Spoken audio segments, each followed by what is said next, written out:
Welcome to episode 226 of the XS Noize Podcast, your go-to for deep dive conversations with the most compelling voices in music. I'm your host, Mark Millar. Thanks for listening.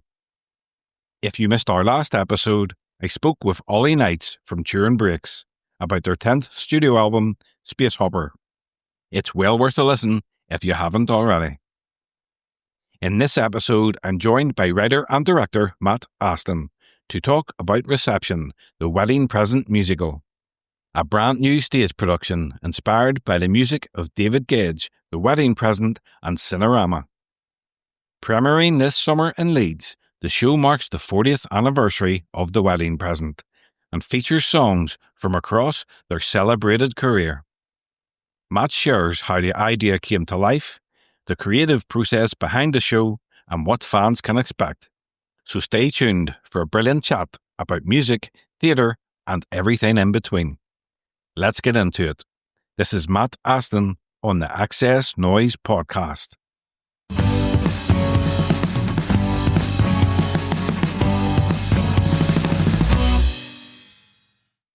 Hi, Matt. Welcome to the XS Noize Podcast. It's great to have you on. It's great to be on, Mark. Thank you. You're running the Engine House Theatre. How do you juggle that there, and what gets you fired up about it? So, Engine House Theatre is my company that produces work and tours work. A lot of the stuff is normally in collaboration with kind of other theatres and venues. Alongside that, I'm a freelance director and writer. I've been freelance for 22 years now. Yeah, it's a juggle. trying to get projects off the ground as a freelancer, get the appropriate funding for projects to go through Engine House, to get collaborators on board, and also find time to write, because I've been writing now for 5 or 6 years. So it's a constant juggle, but never dull. So what pulled you into theatre? Was there a light bulb moment? No, not at all. So, I mean, I did communication studies at university, and that was in Nottingham. I graduated in 1995. And then I did a variety of temping jobs and bar jobs and done over 2 years trying to pay off my student loan and student debt. And I was sharing a house with somebody who worked at Nottingham Playhouse, and they needed somebody for a couple of weeks to help out on a project. And I was available, so I went in there for 2 weeks and answered the phones and did some admin work. And that turned into a 6-month contract where I became an assistant producer on a community project. And then it went from there. And then I did every job going. I've worked on box office, I worked in the marketing department, I worked backstage, and then I was front of house manager for a while. And during that period, I used to sit in on rehearsals and watch technical rehearsals and see how projects came together. And then I became a producer there. And I started to do like little shows around the foyer and in little weird spaces. And then started directing at the same time. And then I got offered a job to go and work at the new Lakeside Arts Centre in Nottingham. And I said, I got offered it. I said, yes, as long as I can produce and direct. And then I did a show there that went really well, Cropstas Tape, with the Nottingham pantomime dame, Kenneth Helen Taylor. Luckily, it went well. And then we went from there and just projects grew. So I kind of, not once I fell into it, but it was, although I always loved theatre, even when I was a kid and growing up, I didn't see it as being a career necessarily. And I wasn't trained as a director. And some people might say that that's obvious, but it's kind of been growing from there. And as I say, I kind of, next progression was to start writing. So that's why I did. You've staged shows across the UK. Do different regions react differently to your work? I wouldn't say they react differently. I think it's kind of, there's a simpler thing to say to that, and also almost quite specific thing. You do find, like, across the country, like Saturday night audiences are very different to the rest of the week. Saturday night audiences are very much still quite the traditional, I'm coming on a Saturday night, I'm getting dressed up, I want you to impress me.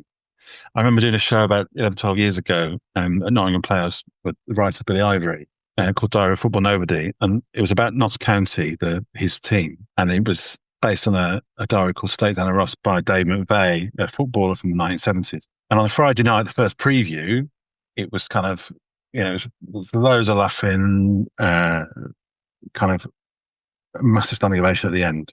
And it was a really brilliant reception. It couldn't have been a better first preview. Next night, Saturday night, there was virtually no laughs. And at the interval, Billy was like, "What's going on? What's happening?" Like, it's a Saturday night audience. They are laughing inside. They're smiling rather than laughing. And at the end, we got a standing ovation. So he kind of it's that knowledge of what some audiences are like, kind of that you could get a raucous crowd in one night or slightly quiet. It doesn't mean they're not enjoying it. It's just a different kind of take on it, as it were.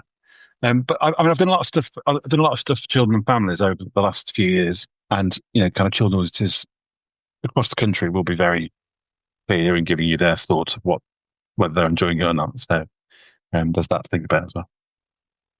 Yeah, I've seen a lot of interviews and stuff with stand-up comics, and they have the same sort of, the same thing happens to them. One night they could have a brilliant night and everybody's laughing at their jokes, and the next night nothing.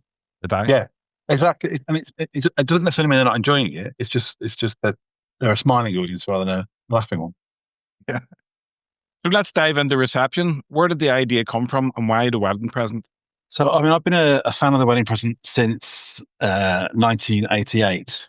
The 20th of October 1988, that was my first ever gig. My brother took me. I was 15, so I shouldn't have been there. And he'd been with his mates the week before in Birmingham at what was the Hummingbird in Birmingham. And they were going up again to see the band at Confetti's in Derby, sadly no longer with us. And they took me along as well. And I remember being there, and it was support band were on. It was quite sedate, and it was quite, this is interesting. Trying to engage it. And then the wedding present came on, and there's a massive surge forward, obviously, and it went nuts. And I had a nosebleed in the first 10 seconds, and I had to go and be helped out. So my nose was bleeding. But then I came out, and I stood with my brother's then girlfriend at the back, and it kind of thought it was it was wonderful.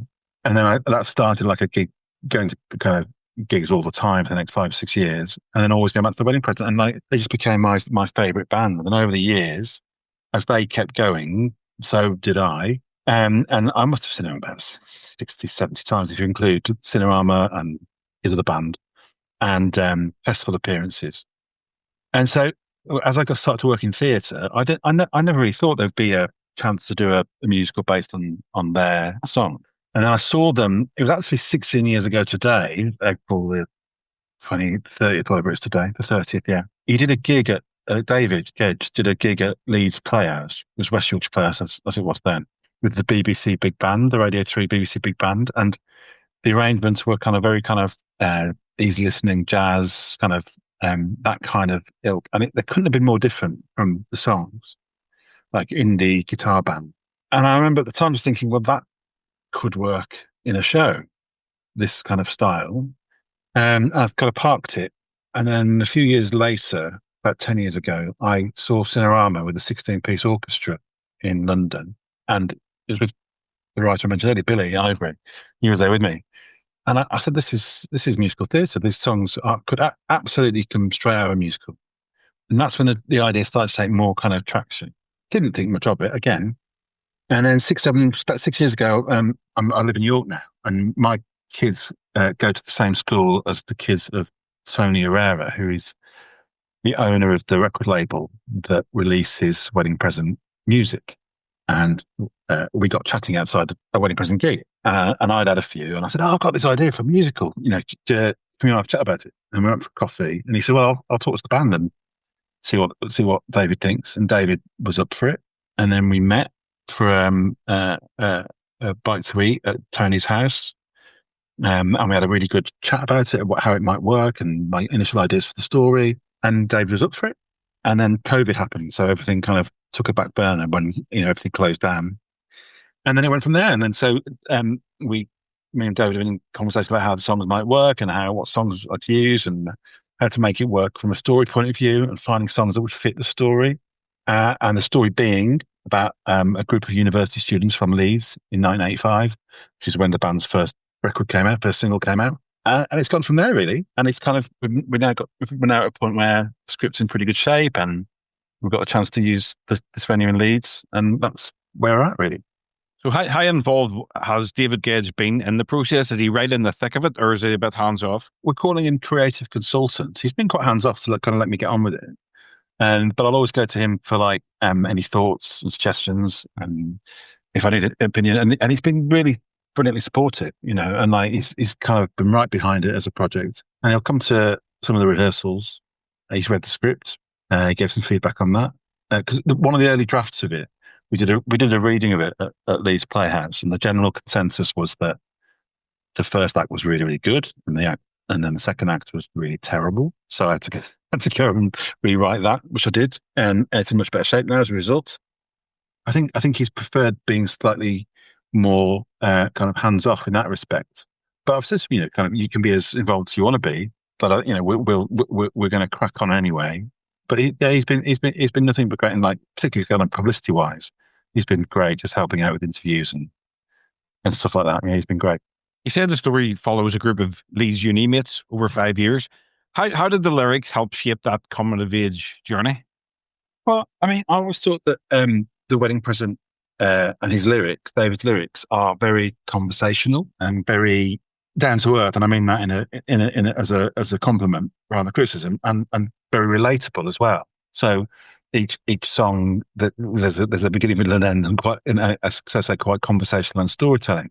So when we've gone to use songs, when I've looked at using songs, you can have it as a straight kind of one person singing, but as we're doing, you can turn it into duets or into trios, because there is a conversational element to them all.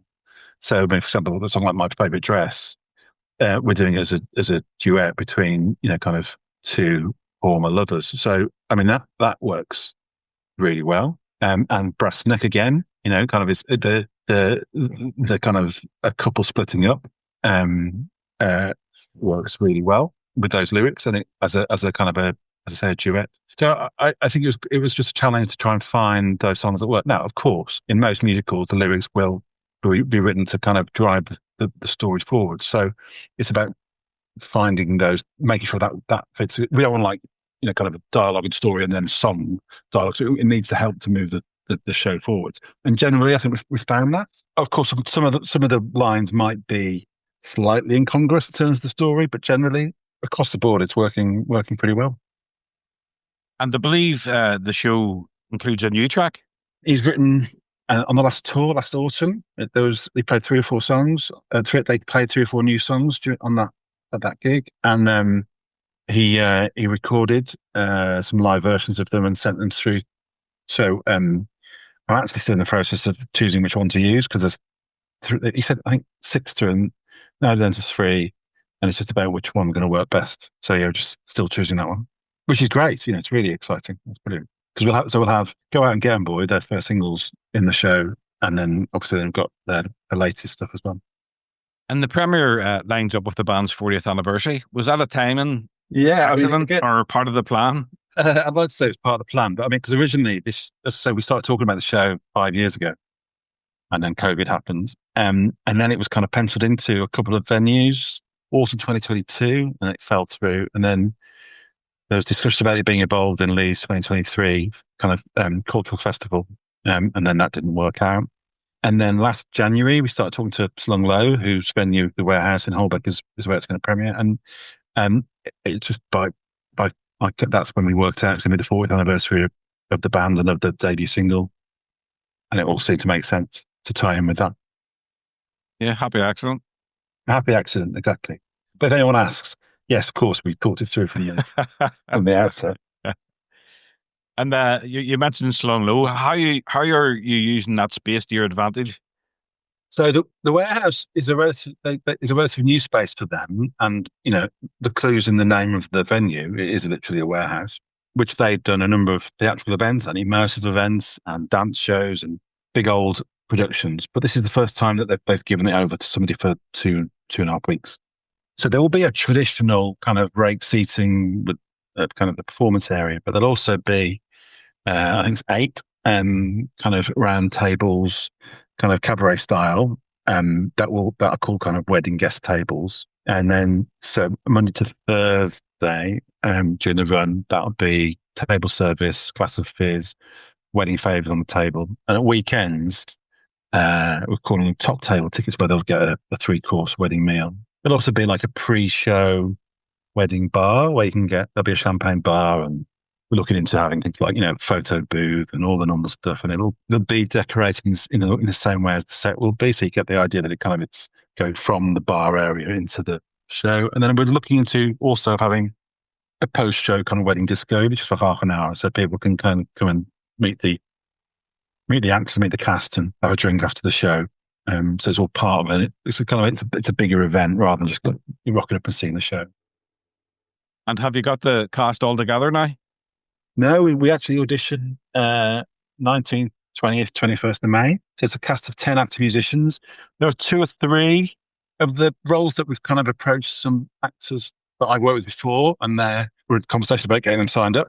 But the majority will happen on those dates. We've also got community chorus as well of 15, all from the Leeds area. So we've got those auditions coming up, and we'll be we'll actually literally be kind of putting that out in the next 7 days or so.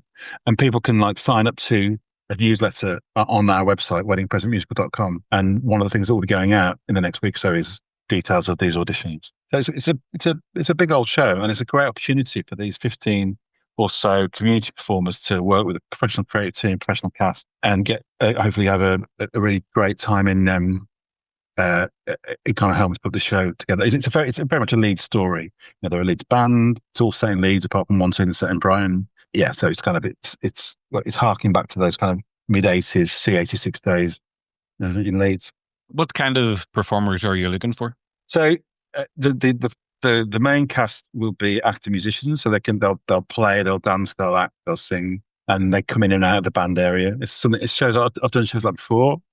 Rockville Panto, I did it, which was again in Leeds at the City Writers Hall in Leeds, and so it's all about kind of combining kind of the finding ways to make sure that the actors playing that aren't in this, if they're not in the scene, they'll be playing the band and vice versa. The community chorus will mainly be looking for dancers to kind of support the big scenes. We've got a big wedding reception scene, we've got a big graduation party, we've got a big funeral. So we've got to make sure that we can kind of fill out those scenes with those kind of extra performers. You've worked with big names like Vicky McClure and Alistair McGowan. How does a music-driven show compare? I mean, I approach all shows the same, really, and all performers the same. It's about kind of providing the best kind of environment to people to create their best work, whether that's actors or creatives, musical director or designer. It's about just kind of creating that environment to not be afraid to fail, to not to be afraid to put ideas forward, to not be afraid to be as creative as possible. And that's always the aim. It's all about the show. There's different ways to make a show. There's not a right or wrong way to make a show, even new show. There's just different ways to do it. And so it's just finding, allowing people to make choices and give advice about choices. But ultimately, any performer, with live theatre, they can kind of do what they want. But one thing a director can do is be a pair of eyes and go, well, actually, I think if you did it like that or did it like that, you'd get that reaction, you'll get that from it. And it's about finding the best way forward. And people, it's about getting their trust. And people generally in the past have trusted me, I suppose, is the best way. And, because it's as I said, the only thing directors can do is just give their opinion. And you just make sure that they learn the lines and don't furnish it. That always helps as well. You're clearly a massive Wedding Present fan. How has your love for the band shaped your direction and writing? Honestly, I mean, and I've been asked this a lot, and I being a massive fan, it looks like it's a passion project. To a degree, I suppose it is a passion project. But I'm, again, treating it like any other show. And obviously a big fan of David, big fan of the band. But when I've met him, when I've spoken to him, it's like any other collaborator. It's just, it's work, And I've been to see the band 3 or 4 times during the period of us working on this. And yeah, when I'm there, I'm a fan and enjoy the band.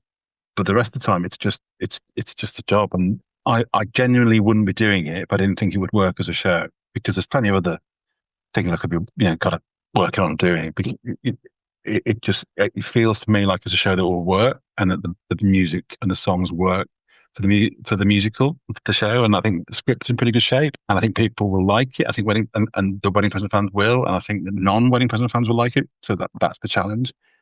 But yeah, in terms of obviously, I know all the songs really well, so that helps from a writing perspective.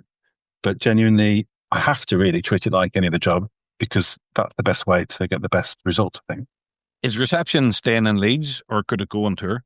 Well, the original idea 5 years ago was to get it on tour, but we decided kind of after COVID just to try and get on in Leeds and let's see where we're at. Get the Leeds shows out of the way, make it work for that town, and if we can give it a future life, then brilliant. So we've got people coming to see it. Obviously, we then might give it further life I mean, one of the ideas that was if we were to tour it, we'd get a community chorus in each different town. So the idea that they kind of drop into the show when it tours to places, that's a nice idea.